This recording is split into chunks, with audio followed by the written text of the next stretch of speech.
Hey everybody, it's Weird Alicorn, and today on NextDoorBrony podcast, we're doing Roll 63 Universe. Or not, Sag, we're just kidding. That was actually Sky, our newest member here on NextDoorBrony. Hello. Yep. Say hello. She's from over there, guys. Yeah. She's from over there. Way over there. It's Diz here doing my Solid Snake impression. And also we have Lyric. Are you there, Lyric? Say hello. Hello. Way to go.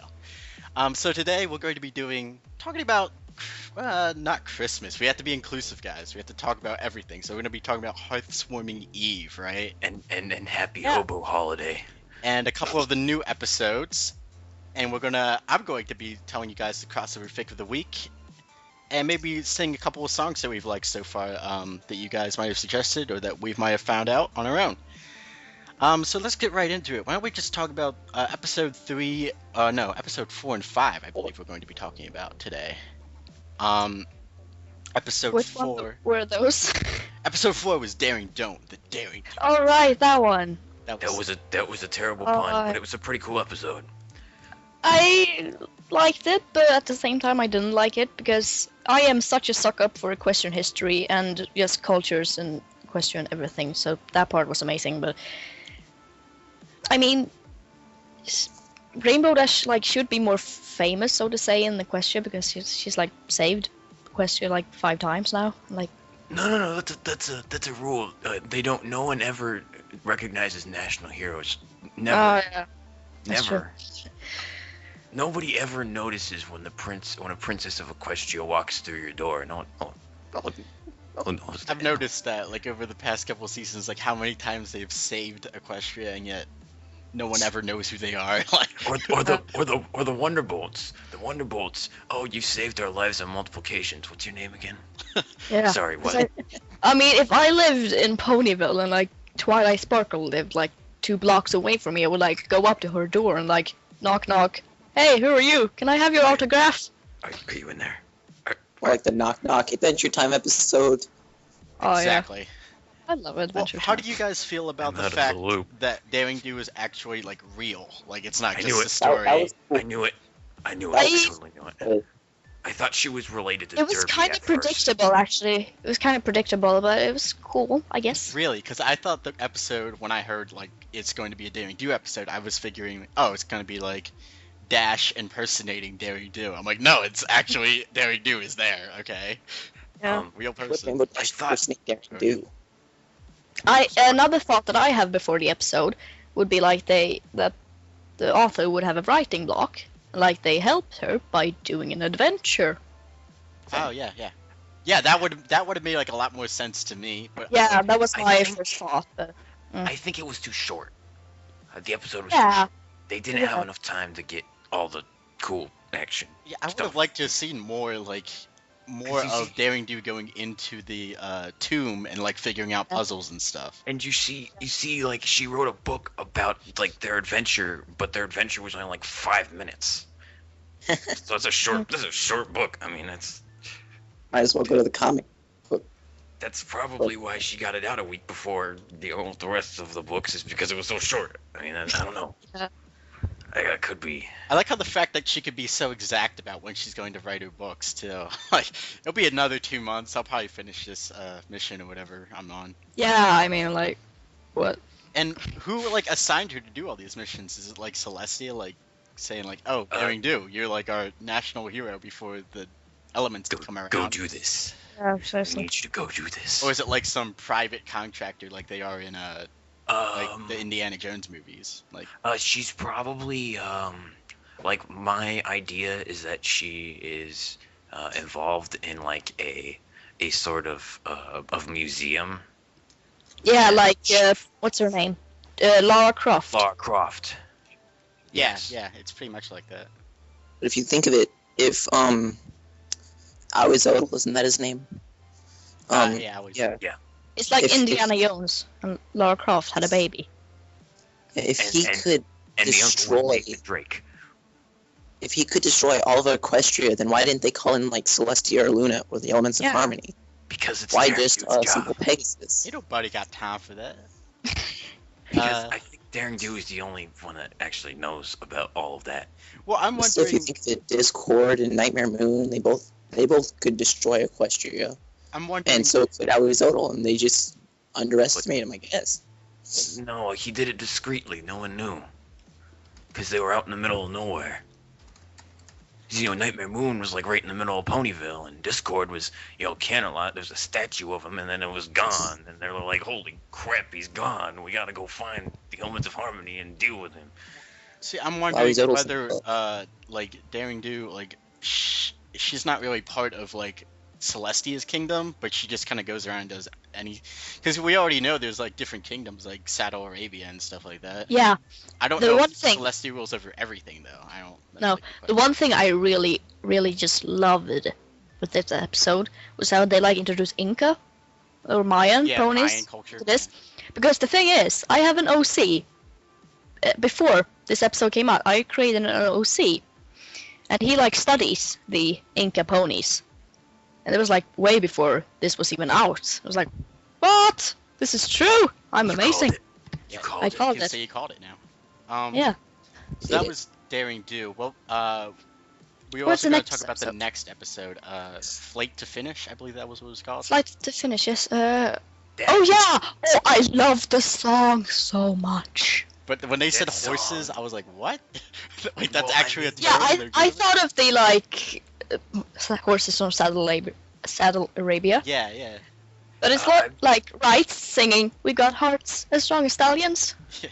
It sounds I very, guess, yeah. very What I weird. think is like a horse is like, because a pony and a horse are two different things. Like a pony's like tiny, and horses are horses. big, like Strong. bigger. So like they're gonna have like different kinds of like horses bigger that are like Big Macintosh. I think does he count as a pony? Or is he a horse? Is he? He's a pony because he's stout. He's a pony.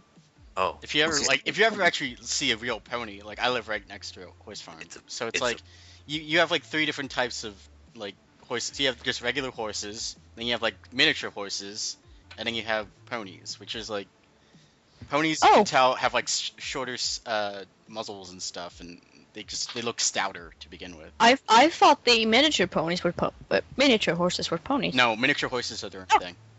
I learned something new today. The more you know. We are an educational podcast today. And Yes. that, ladies and gentlemen, is our 60-second equestrian biology lesson. I remember I was writing a story. I had to look up how long like ponies are pregnant for, like how long like equines are usually pregnant for. I don't want to know that's what that very story's interesting. about. I Oh, thought we were supposed to be talking about the episode. Exactly. So we should get back Exactly. to it, not pregnant ponies. right? So how did you guys feel about because Scootaloo's arc in this whole episode, like how she goes from like, hey, I'm cool, then like Diamond Tiara is utter Hey, you know can't what, do this, can't do that. Why should you even try? and then like- she gets all down in the dumps, and she's like, you know what? No, I'm cool being like handicapped or whatever. Like how- Yeah. I don't think she's. I I don't don't- think she's handicapped. I think that's it's the like- the lesson of the She's never story, developed. whether or not she is actually handicapped. That's I- the lesson. Doesn't That's matter. It My doesn't opinion. matter. I think she isn't handicapped, but she's just a late bloomer, so to say. Like Sweetie Belle, she can't really do magic yet. But it's Yeah. like a unicorn that can't do magic. I mean, that's like, what I'm Or saying Apple is, Bloom who can't buck apples. what I'm saying is, irregardless of whether she actually is, like, whether she actually will be able to fly or not, I think the message of the episode is that, like, yeah, don't be mad if you are handicapped, because it's not. yeah, it's or not- don't bully people that can't do something. Which is a great message for kids, I think. Yes, That's a very. great message.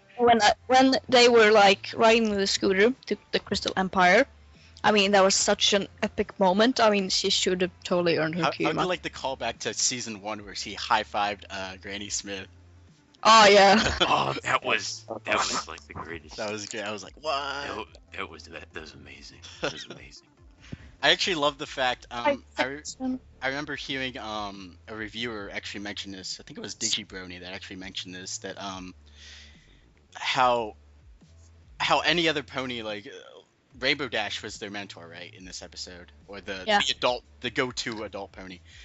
I Yes. liked he mentioned how any other pony probably wouldn't have gone back with the CMC. They just would have let the CMC go back by themselves to get Scootaloo. But Rainbow Dash actually goes and like follows and makes sure everything goes right, because that seems like something Rainbow Dash would do. Yeah, that was great. And I mean, this as well. But like, we were so doubtful that Rainbow Dash actually was the element of loyalty in season 1, because she wasn't really loyal at all. But now in this episode, my God, she like teached ponies about loyalty. I know. Rainbow Well, that's Dash the has thing. probably the most impressive arc, I think, out of all the ponies, besides Twilight, of course. With the When Yeah. you think about it, all of them except for Pinkie Pie and maybe Fluttershy actually don't had sort of a opposite like predisposition when you think about which element of harmony they represented. Yeah, I mean, maybe Twilight too, because she was like Celestia's protege and she studied magic Yeah. for like and that forever, but Iron Pony episode, I mean, it's like the complete opposite. Meh. Oh, the oh, I know which one you're talking about. With yeah, the the big. one where they had Yeah, the race. Fall Weather Friends. That's it. Oh, maybe. Yeah, that one with. Don't cut off. I don't know what I'm talking. Lines and cutting in front of people and yelling at them. Exactly. All right, so we talked about episode 4 and 5. We won't talk about episode 6 because Diz hasn't seen it yet. I'm sorry, man. I'm sorry. So it's Just. quite all right. I watched it on YouTube last night. Yeah, you can. I don't think it's that hard. Let me just. I watched all of seasons 1 through 4 so far on YouTube on my phone One at second, night. guys. But anyway, I think we're going to move on to the next topic, which is my crossover fic of the week that I picked. Now I got a lot of suggestions over the past week, and I was looking through a couple of them. I noticed that the title is what usually grabs me, so I'm like, if you got like a funny title or like a punny title, I guess, is what usually grabs me just to take a look at it to begin with. Okay, And, okay. That what that means, people. That means name your fic. Pinkie Pie deals with diabetes. Exactly. That will get my attention if Yes. Oh, yeah. stories. Do not listen to I me. found it was like the best fanfiction ever. I can't remember what it's called, but it was about like Shirley and her dead kid. I think I'm not sure, but it was Gosh. it was tear jerking. I mean, I cried. Well, the fic I'm talking about this week, the crossover fic, is entitled Mare Wars. It's written by Mithril Moth, which is just a great name, Mithril Moth. And I'll Yeah. probably put a link to it down in the description of this video. It's a parody of Star Wars. So just think Star Wars with everything's ponified. But it's done in a way that it's like a Mel Brooks film. So it's like almost like Spaceballs, like where I it's love that. This. yeah, like it kind of breaks the fourth wall a lot. I remember there's a line where she goes like in the original Star Wars, the first movie, like back in the 1970s. You know, it starts off where Darth Vader boards the ship, and he has that famous line where he goes, "I want those search the ship for the plans and bring me the passengers. I want them alive." And the character who plays Darth Vader in this is. She goes, search the passengers for the plans and bring me the ship. I want it alive. And then she's like, oh wait, I screwed up that line. So it's a lot of fourth wall breaking and stuff. Oh, like that. okay. It's pretty fun. Okay, guys, I'm sorry, but I have to go. Oh, bye, Sky. Oh. Okay. Okay. Yep, continue the thing. Yep. Bye. Bye. We are one member down, but we'll keep going strong. So I just wanted to recommend Mare Wars. He also has I don't know if it's a he or she, but I'm assuming it's a he. Mithril Moth also has a couple of other good crossover fics, like Skygun, which is a crossover of Trigun, and Oh yeah. which is great. I mean, I gotta read that. it's amazing. There was another one, I can't remember it off the top of my head, but yeah, very Yes, funny, very cool. I don't think he has too many followers. He has pretty many followers. This was my first pick, so I was like, hey, I really liked it. It made me laugh, and But your story doesn't have to make me laugh for me to enjoy it. It can make me cry. It can make me do whatever. But this is just my first pick, and I hope you guys will suggest a lot more so I can read through a bunch of more. And I really like reading through your fics. And just make sure they're grammatically correct. I read a lot. They were like really kind of, it was like improper verb use and just stuff like that. Just breaks you from the immersion of the story. It can really. Oh, my immersion! Yeah, I know. Exactly. I'm really all about the immersion, whether or not the story is particularly great. If you can get me into the world, then I will be like, yeah, okay, cool. Like the Hunger Games. Sure, like that. I got so lost in that book series. It's crazy. Yeah, that's actually the reason I got into MLP, because like the world building was like what, like crazy, awesome environments and stuff like that. So yeah, but I mean that doesn't necessarily have to be like that. I mean, I get into whatever story I like. So just keep suggesting them. I'll keep reading them, and I'll keep shouting you guys out. So check out Mithril Moth on FimFiction.net. We also wanted to talk about a couple of songs we were, we had thought up over the past week. Maybe a list of songs. Lyric, did you have any of those songs you wanted to mention? Yeah, I will apologize now. I didn't get all 10 songs. I wrote it down and then lost it. I failed there, but some of the songs were Awoken by H8Seed, which was mentioned during the first podcast, and we even mentioned it, I think, during the first podcast. Mm-hmm. I'm like, that's a great idea. And as well as Friendship by the Aviators, which is there you go. Another good song, and Children of the Night, which is, I don't remember who exactly made it, but it's a Luna song, and it's really cool. It's a PMV, it's really nice. Check it out. It's awesome. And then, of course, Wub and Tolerate by DJ Pwn 3. Another good song with strong language. Yeah, so check out those songs, Yeah. guys. Obviously, they're all good if Lyric thinks they are good. So at least they're worth listening to, I will say, whether or not you think they're good or not. Oh yeah, one more. 40 Winks. Oh my god, For Your Winks. Listen to that song. That song has such great tempo changes and just great incorporation of piano with electronic instrumentation. It's really good. Basically, it's symphonic. It's really, the arrangement of it's really good. I really like it. So yeah, we also wanted to talk about Hearth Swarming Eve because we want to be inclusive. So what will you guys be doing for Hearth Swarming Eve? Lyric, why don't you start us off? That's funny. I'm not really doing anything except normal sitting around doing what everyone does. Well, that's great. Presents, eating food. That's awesome. Great. But one thing, as a gift to one of the viewers, I actually got his YouTube name, Lightning Flash. I hope I got that right. His YouTube channel name is like Zeta Zeno or something like that. It's like ZETAXENO. Leave it in the description. Yeah, we'll see if we can put a link to it. Yeah. What about you, Diz? What are you planning on doing for Hearth Swarming Eve? Well, you see, it's a long story. I'm probably gonna be sitting around my fireplace, enjoying whatever it is that I got. I could see you That like, day. smoking a pipe, Smoking a pipe hot cocoa in one and hand. talking to my friends and family, and in like a Hugh enjoying- Hefner smoker enjoying jacket. The season, yes. The Watching chain smoke Cuban cigars, yes.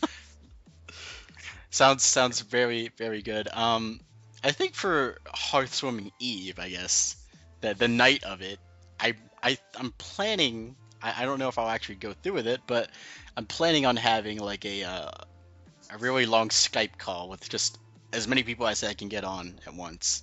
A 24-hour Skype call? Not a 24-hour because I want to be up for the morning, to presents, and stuff like that. I'd probably stay up all night. Mine I'm by- staying all night. Well, because I go to a lot of places on, the day of, so Oh, okay. so I have to be awake and alert. and you somewhat don't want cognizant. Martin to anyone while you're driving. Yeah, don't crash into anything. Am I invited to the Skype call? No! Anyone who's listening right now will be invited, I guess. Yes, all of you If people. you want to PM me your Skype name over YouTube, then I'll probably add you to the whatever Or group I'm to going be to safer, FimFiction. Exactly. Or yeah, you can message me over FimFiction as well. I will play my piano. And I don't know what we're gonna do. We'll try to have a good time. I'm excited Yeah. now. And maybe I might do some role play if you guys are up to that. If you guys want to do role play, message me on most likely Ibrony, because I'm on that more often than FimFiction. Yeah. So that any type of role play. what is it? I guess tomorrow night then. Yeah. That's when I'll be trying to get all this going down and see if I can get a lot of people on and talk about things. I'll probably put up something on FimFiction to let you guys know, or on YouTube as well. So hopefully we can have a cool gathering of bronies that night, and we'll be just talking about anything. But enough about that. Enough about what ifs, because this is still what if I have time for it. We just wanted to wish you all a well and merry and jolly and other adjectives. Happy hobo holidays. Exactly. From NextDoorBrony News Podcast. That's very hard to say for me. And I've been Weird Alicorn along with Diz and Lyric Eightstar and Sky, who was here earlier. I hope she has a wonderful heartwarming eve as well. Over there. Over there. You know, over there. Across the sea. No, across the river. Across the river. Whatever. The water, through the woods. Oh, I thought you said river. Wait, did you say water? I said both. We're screwing this up. Yeah, let's just... I hope she has a nice, whatever she celebrates over there. And I hope all of you listening do as well. We're NextDoorBrony, and we will be back with another podcast very soon. See you later. Bye.